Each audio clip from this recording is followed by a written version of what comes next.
Hello, everyone, and welcome to another episode of My DevSecOps. For those of you, your first time joining us, as a reminder, we are an inclusive community that enables and educates developers in application security. Next up, I'm actually joined by Leon, who is a product manager at Vmware, and he is going to be talking about data-driven decisions in DevOps. And how to add more to your pipeline. But before we get started, for those of you who don't know me, my name is Sam, and I work with the community team here at Sneak. I'm also the person that works behind the scenes to make all of this run smoothly. I'd love your feedback as well. So if there's any sessions you'd like to hear on, this community is definitely for you. So sessions, feedback, anything like that, you can either find us on Twitter at MyDevSecOps, or Slack, or on our website. So there's loads of places to get in touch with us. Slack's actually the best place to communicate and interact with our speaker today. So if you're not part of our Slack community, if you head on over to mydevsecops.io, you'll find the link to join Slack, join the live sessions channel, and we can facilitate questions across to Leon, as well as obviously chat to any of your other colleagues. If you are watching the session post live, not to worry, if you've got any questions as well, pop them in the Slack. Leon's a community member, as well as we've got loads of other people there as well that can hopefully assist you along the way. My DevSecOps is brought to you by Sneak. Our aim is to create a vendor-neutral space to share knowledge and best practices related to software security. So huge thanks to them. But I think you've actually heard enough from me. So I'm going to pull Leon into the stream here. Hi, Leon. Thank you so much for joining us. Thank you for having me. I'm so excited. We had quite a few chats, obviously, pre this session. So I'm really excited to have you join us. Heard way too much of me. As obviously a reminder, if you've got any questions for Leon, pop them in the Slack. But I'm going to pull up his slides over here and take it away. Awesome. Thank you so much. And today, as Sam already said, we're going to be talking about data-driven decisions in DevOps, because as we talk about DevOps, there are a lot of things that you can actually add into your pipelines to really make sure that you know what you're deploying to production. But let's start off with a bit of history. I mean, technology is changing so rapidly. The way that we interact with technology changes. The next generation of people, and maybe even you as you're watching this, will never know what it's like to not have a mobile phone. And speaking of mobile phones, I mean, we used to text and call each other on those things. And today we're just using our voice to interact. People use their iPad Pros as actual computers. When I look at my desk, I actually have one of those smart home assistants that I talk to. I obviously cannot call that one out by name simply because it would actually respond back. And as technology is changing, that also means that a lot of the infrastructure is being commoditized. I mean, I took this, well, I didn't take this picture myself, but we have this great image of a data center, and a lot of the technology that we run today is actually no longer in our own data centers. It's in the cloud. It's in AWS. It's in Microsoft Azure. All those types of places. And as that technology matures and changes our infrastructure, it really means that we need to rethink how we deploy.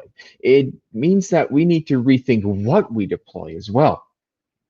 And one of the reasons that we need to rethink that is, for example, that we're using a lot more managed services. And I'm actually in a demo that I'll do, I'll use a bunch of managed services that make my life as a developer a lot easier.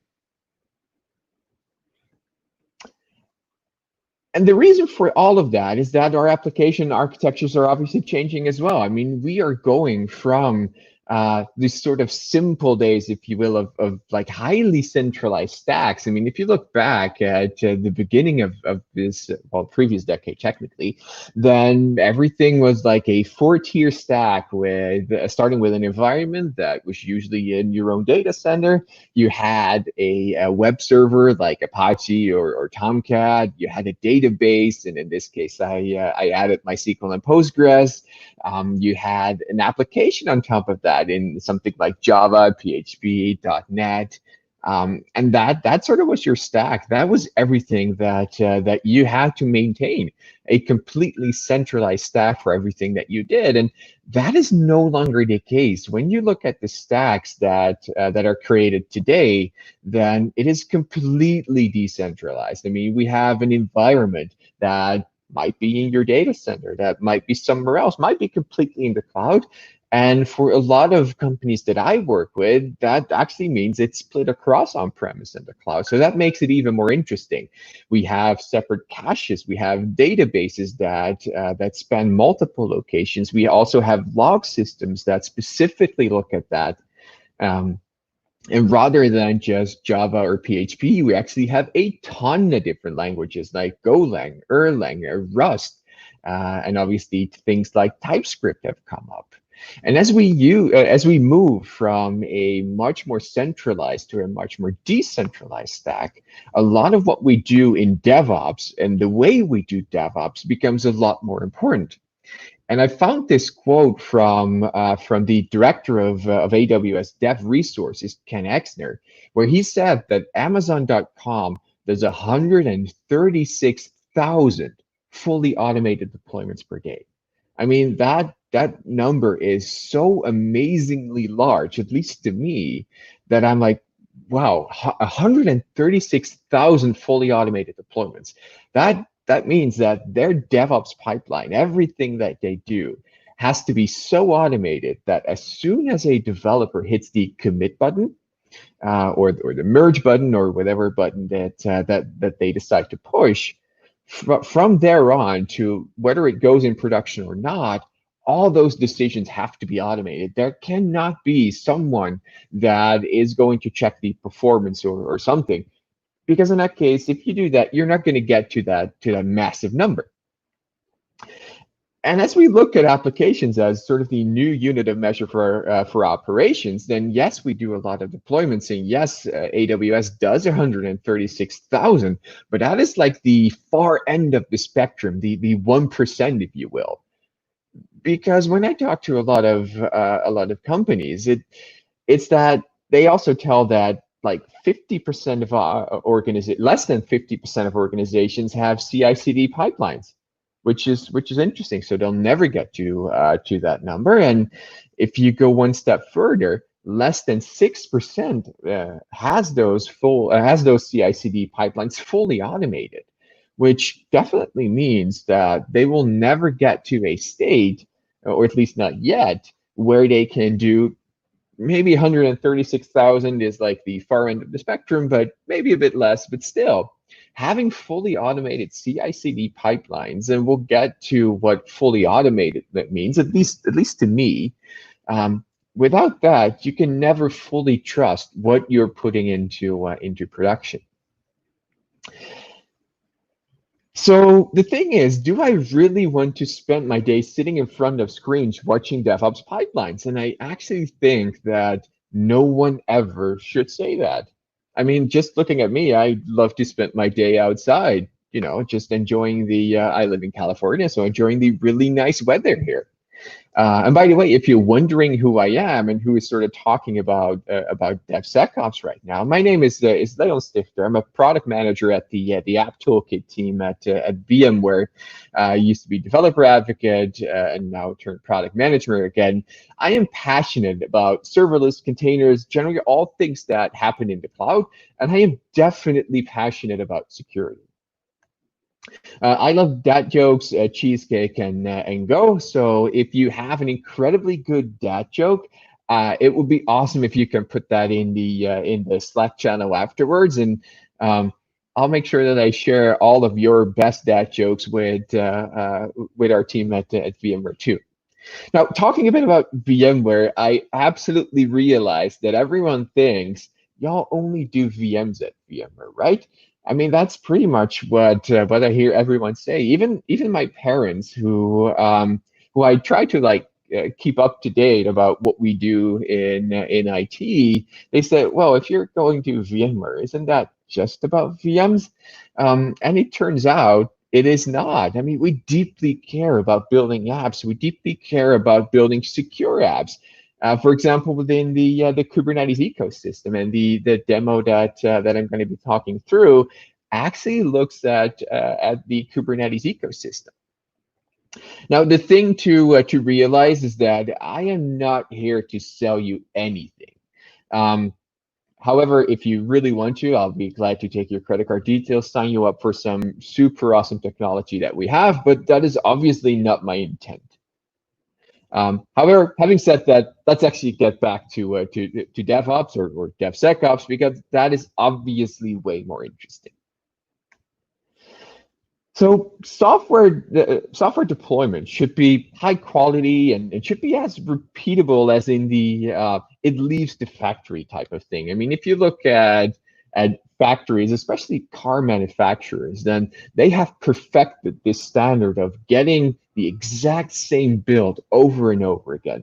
If you look at companies like Tesla or Ford or General Motors, then they have perfected the idea of every car, every deployment, if you will, that we release out of this factory is going to have the exact same high quality standards that the previous one has. And we know that it will have the exact same high quality and high standards as the next one that we're going to ship has. And the way that they do it is through making use of reusable components. I took a picture here of SpaceX, who is, at least to me, very famous about reusing common components, as they put the first U.S. astronaut back into space in I actually forgot in how long that was. The thing here is that as you're reusing things, as you're making sure that all of those things match together very well, that you can be sure that that quality will come. Now, I think within this community, I think we can safely say that CI/CD pipelines are like the vehicle for deployments. Having said that, though, it's interesting to realize how many different pieces there are when you think about continuous integration and continuous deployment. I mean, you want to do things like automated build and test. You want to make sure that there is some form of review, some form of approval before you actually merge everything in and start to deploy into production. And that means that there is this dizzying array of objects and things that, as developers and DevOps teams in general, you have to care about, and that actually is really hard. So come to think of it, a lot of operations checks are actually done post-deployment. I mean, think about your own DevOps pipeline and see if some of the things that I'm going to be talking about, whether you do that within your DevOps pipeline or whether you might do that somewhere else. So in this case, we're deploying to AWS, and think about cost. And cost is actually one of those drivers that, at least before I started thinking about this with the team I was on, not a lot of people think about. But what you're deploying actually has a significant, especially when you're doing it to cloud, has a significant impact on what your bill is going to be at the end of the month, and that's an important thing to realize. The other thing is utilization, and as things go into the cloud, as utilization becomes much more important, how much of the resources that you've deployed are you actually utilizing? Do you need that super beefy EC2 machine? Do you need that massive database, or could you use something else? Maybe a bit smaller machines, or things along those lines. Think about security, and obviously this is the My DevSecOps community. So I really hope that security is something that we all deeply care about. And to me, security is not just the thing that says, okay, do I have any vulnerabilities in my source code? Do I have any vulnerabilities in the in the libraries that I import?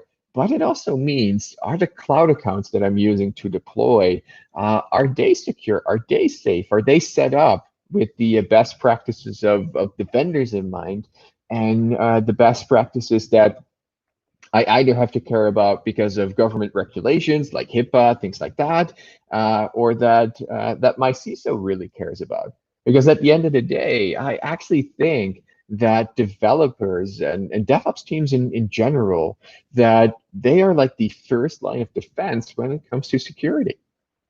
And obviously performance, because we're actually shipping things into production because our customers need it, whether that is something like a payment service or whether that's something like a front end that your customers will actually see.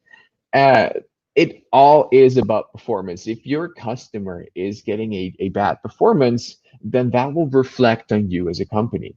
So things like cost, utilization, security, performance, those are things that you have to keep in mind, at least to me, as you're doing checks post-deployment.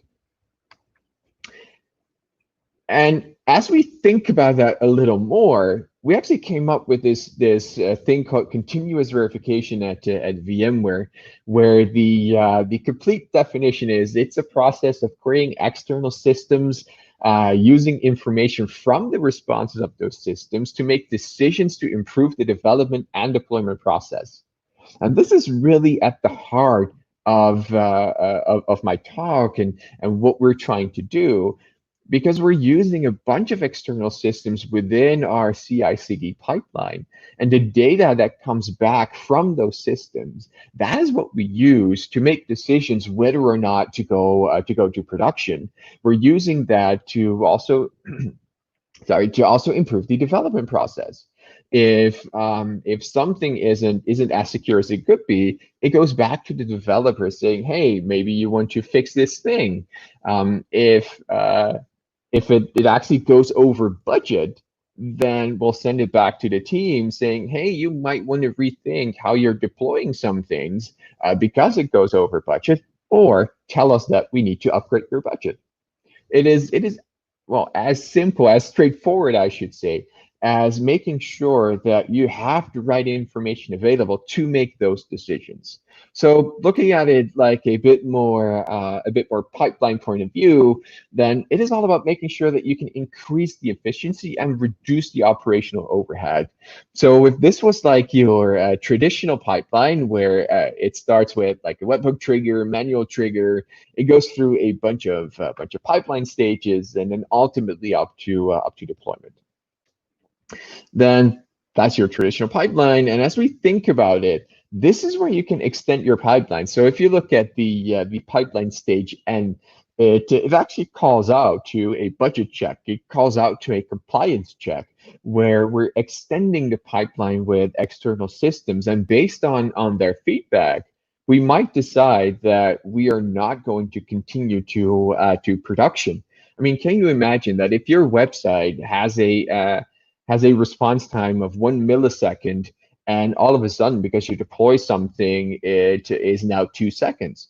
That is something that you want to catch, preferably before things go into production, before your customer finds out about that. Now, I like to think about continuous verification, that massive definition, slightly differently.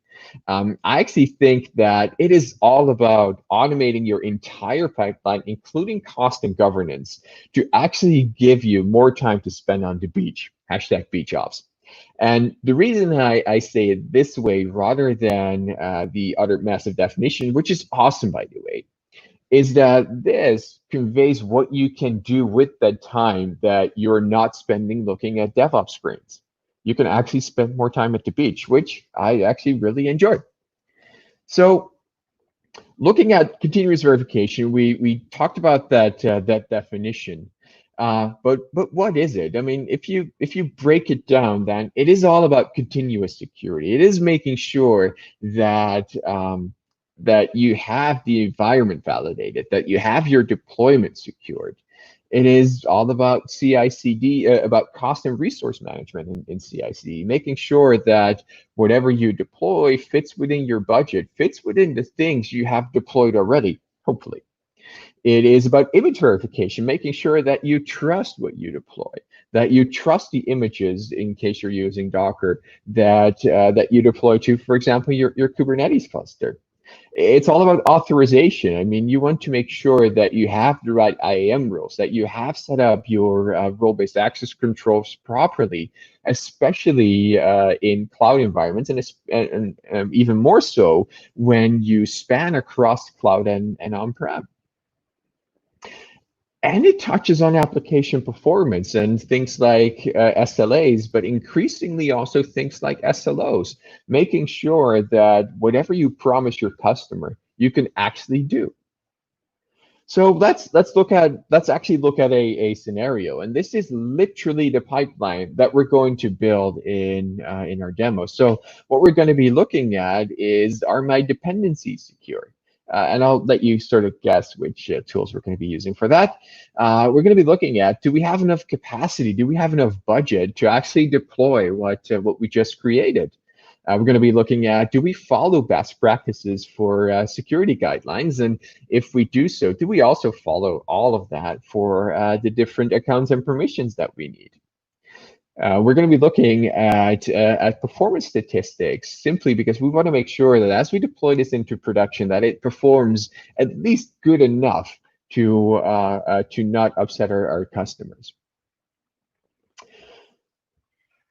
And as I sort of break that down to see why that is all important, cost is important because money is important. And that answers questions like, will this deployment exceed the budget? Is there enough capacity in the resources that we have? What is the optimal resource usage? I mean, things like, should we right size our EC2 instances? Should we get reserved instances? At least this, if we're talking about AWS, those are things that you want to find out during your deployment. And obviously, is it running within budget, or are there recommendations that we can follow? So security is increasingly important because you do not want your company to make headlines in the wrong way. Things like vulnerability scans using things like Claire or Sneak, making sure that port 22 is not publicly accessible, making sure that your S3 buckets are securely or are not open to the world and are secure. Making sure that database instances are encrypted and safe, and obviously that your user has keys, and obviously also rotates them. And post-deployment, we care about things like what happened in my cloud network, things like who, what, and when are other operations performed on the services in this account. And obviously, we want to make sure that as we think about security, that we catch things that look kind of sketchy. So why would you do that in the pipeline? Why not, have some third-party tools set up to just look at it after the fact? Well, we want to avoid data exposure. We want to make sure that we don't leak anything to the outside world. We want to make sure that we have the exact right privileges, the whole sort of least privileged idea. We want to make sure that we follow regulations, PCI compliance, HIPAA compliance, because at the end of the day, you really don't want to make headlines because of the wrong reasons. And to me, like last week, I think the State of Open Source Security report came out, done by Sneak, and they had a bunch of interesting metrics in there. And I took 3 of those into the slide that you're seeing right now. For example, when you look at how people are deploying onto Kubernetes, then 42% of people actually manually review the entire YAML or Helm chart that they're deploying.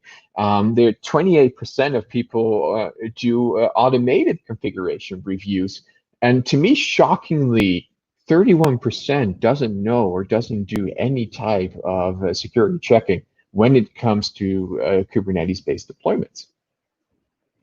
And as you look at what you can do, 2 things that really stand out is setting limits like memory limits, CPU limits, but also things like making sure that you audit things like that, making sure that you restrict your network access, making sure that your kernel modules, that your kernel isn't loading anything that it shouldn't be doing. And not a lot of people are doing that. And to me, those are things that are increasingly important into security. For performance, because actually the user experience matters a lot, it answers questions like, in this case, Kubernetes, does my Kubernetes cluster have enough capacity to deploy this new app? Where can I find the bottlenecks in my architecture? Are these spikes in CPU that I'm seeing, are they normal or not? How can I visualize which path traffic takes throughout my architecture? And obviously, is there a latency issue in my app, especially when it uses or when there is a high volume of traffic? And those are questions that heavily impact the user performance, but also drive back into how you develop your application. So, and obviously, can my database scale and support the needed capacity? Because at the end of the day, even though we're building stateless microservices, the data has to live somewhere. So I talked a bunch about everything that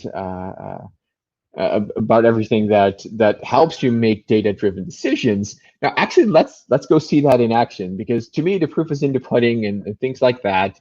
So before we get started, though, I have one small disclaimer. This is not going to be a vendor pitch. I'm going to use tools within my demo that I am comfortable with. Some of them are VMware, some of them are not. However, you should use tools that you are comfortable with. I choose them because I'm comfortable with these. If you think that, hey, I can do this with tool XYZ, then first of all, you're probably right. And second of, you should absolutely use those. I mean, I am not here to try and sell you anything unless you really want to. Okay, so I'm going to stop sharing my my PowerPoint slides for a second, and I'm going to bring up my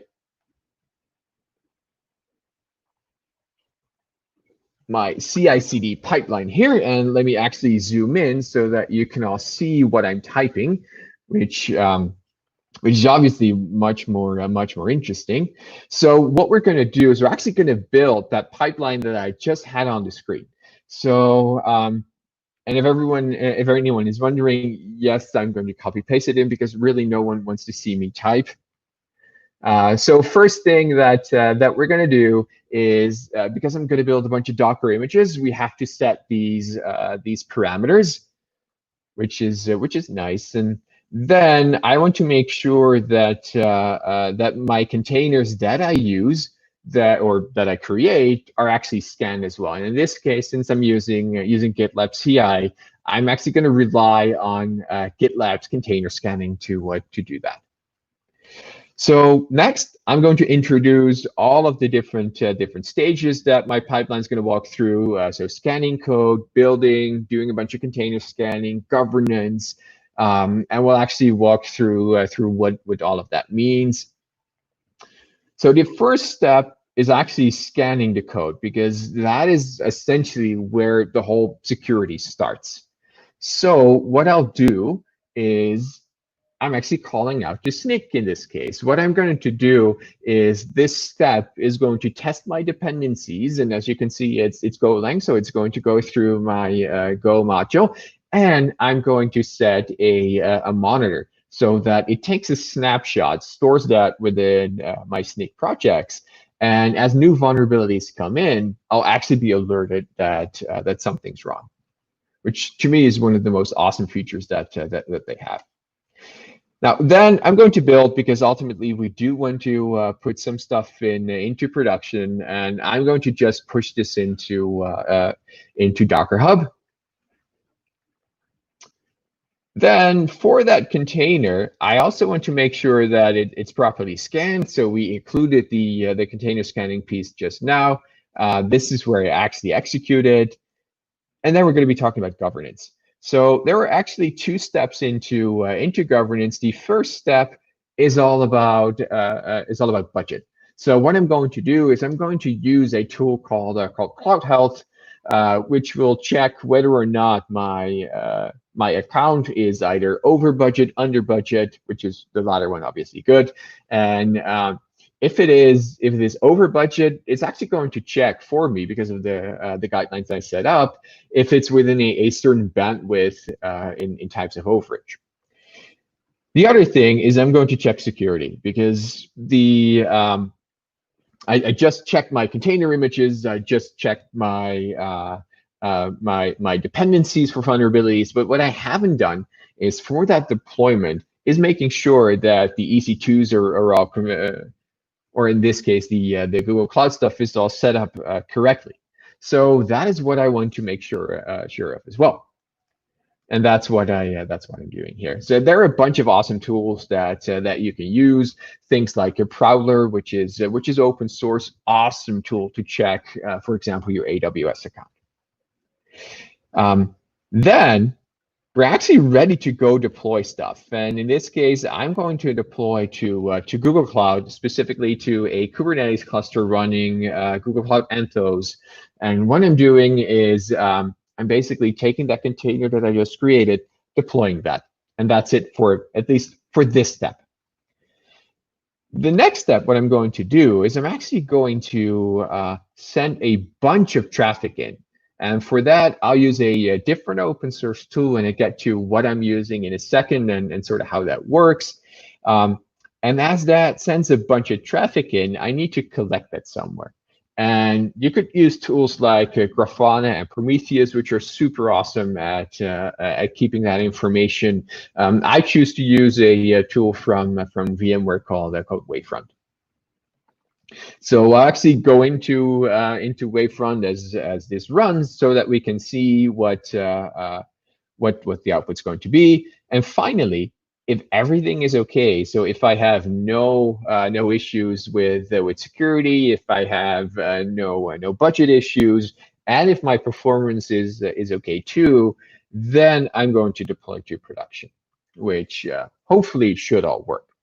So I'm going to commit my changes, which is going to kick off my my pipeline, and this is going to take a few minutes. And since no one really wants to be looking at a bunch of pipelines, let me find where that is. There it is, pipelines. I actually ran this thing yesterday to make sure everything was okay. So let's go into that pipeline and basically see what it has done. So as you can see, first of all, it actually did all the steps that were on the screen earlier. So let's look at the scan code part. So you can see it used the Go mod. It's not open source because this is a private repo. And the nice thing here is that it tested 61 dependencies. I mean, I didn't even know I had so many dependencies in my Go mod. But the good thing is no vulnerable paths were found. So I am completely okay that this is going, well, technically not into production, but you get the idea. And the other nice thing is, as I said, I actually told it to monitor. So it took a snapshot of everything, and as I go into Snyk, and let me actually enlarge this a bit as well, you can actually see that the repo is set up here. It can actually look at my Go mod, and it will tell me everything that I need to know. So it was done by the CLI, which I used. I can see that there are 0 issues as of now, and I know that as things are updated, as new vulnerabilities come in, that this snapshot will actually be updated. And if something comes along, I'll actually get information about that, which I think is super awesome. Okay, let's go one step back. Build is just a Docker build, so I'm not going to be too bothered about that. Let's look at budget. So we're looking at budget, and right now it is within budget. So that's great. And as you can see here, this is the budget I set up. So I set the limit at $3,000. So if I was over $3,000 per month, it would actually stop the deployment unless it was between $3,000 and $4,000. So if it was over 4, it would automatically stop, saying, hey, this is unacceptable. And if it was between 3 and 4, it would actually tell me, hey, you're within this within this stretch budget, so you might want to be careful about what you're deploying. And the way I do that is I actually use, as I said, a tool called Cloud Health, which actually looks at a bunch of things, including what I'm spending. So last month, because that's the last time this pipeline ran, which is interesting considering this is July. This is the beginning of July. So I spend about $285, which is obviously way less than 3,000. And you can actually see in this tool whether or not, or where sort of that cost is. Which to me is super useful because it also allows me to see where I might want to optimize. So we are okay with budget, which is really nice to know. Then the other thing obviously is security. I'm using a bunch of tools that it will actually check whether or not my security is okay. So I talked about Prowler, which is actually running in the back here. I'm using a bunch of other tools to really make sure all of my security setup is okay. And at the end here, it actually says that the violation check has passed, continuing. So that means that there are no vulnerabilities, or at least there are no violations that that would warrant me to stop my CI/CD pipeline, which is good. So then I basically deploy it. I mean, that's one of the most straightforward steps here. So then let's go into traffic. What I'm doing is, for a minute, I'm actually sending a bunch of traffic into my service using a tool called Kotlin. And this is one of the nicest sort of CI/CD tools that you can add, because it allows you to basically generate a ton of traffic, can do that in a modulated way, but also use the responses that you get back and feed that into like the next step of traffic generation. It's a great open source project, completely built in Go, and one of the ones that I absolutely enjoy using. And the good thing is that as it did this, it actually sent everything to, in my case, to Wavefront. As I said, you can use a ton of different tools like Grafana and Prometheus. I just chose Wavefront because I'm most comfortable with that, and I set it up to check everything. And I set it that it could have a maximum latency of 50,000 milliseconds, which is obviously super high. However, the average latency was like 212. Let's round it up for a second, which is pretty okay. So let's actually go into Wavefront and sort of see how that works. So let me make this slightly bigger too. So what I'm going to do is I'm going to browse the source. Oh, what I'm going to do is I'm going to browse the metrics.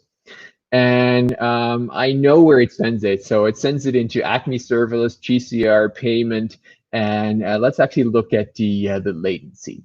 So what I can see is I don't want it from the last 2 hours. I actually want to see it from, you know what, let's do the last 2 days. So I can see it is like well within the range that I expected, and you can see how it sort of goes up as more and more of the traffic generators kick in and start to generate traffic. However, it sort of caps out at the top here, 521 at the max. So that sort of translates into 212 milliseconds overall, which is really nice. So I can see what is happening within my cluster. The other nice thing is what my and I'll go back 1 second, is that it also sends out status. So I created my application in such a way that every time an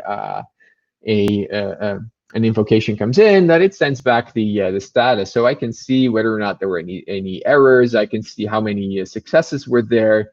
And as we look at the last 2 days again, I can see that 100% of everything was a success, which obviously makes me feel very good, because it means that the performance was okay, that everything validated nicely, and that everything was a success.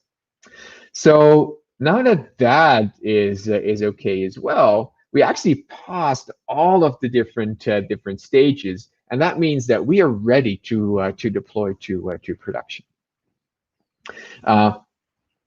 Why? Well, because we scanned the code, and that is okay. We built our Docker containers. We looked at the budget. We looked at the security. We deployed it into staging.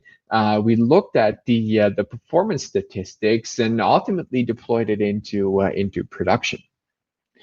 So let's get back to the slides for one sec as I sort of wrap this up. So we nice slide here. So we looked at dependencies. We looked at pretty much everything, really making sure that that I know what I deploy, that I know that my deployments are okay, and I did that all within my pipeline, so I can make a data-driven decision about my pipelines. So I can make sure that I can spend time on the beach without having to worry whether or not things that are going into production are going to be okay. So thank you very much for having me. As Sam already said, I'm part of this awesome community. So if you have any questions either now or somewhere along the line, feel free to either drop me a note directly or just do it in one of the channels. If you want to reach out on Twitter, my name is @RetKits. And these slides, together with a bunch of information on the tools I used, including the entire pipeline, you can find that on go.retkits.com/mydevsecops. Amazing. Thank you so much, Leon.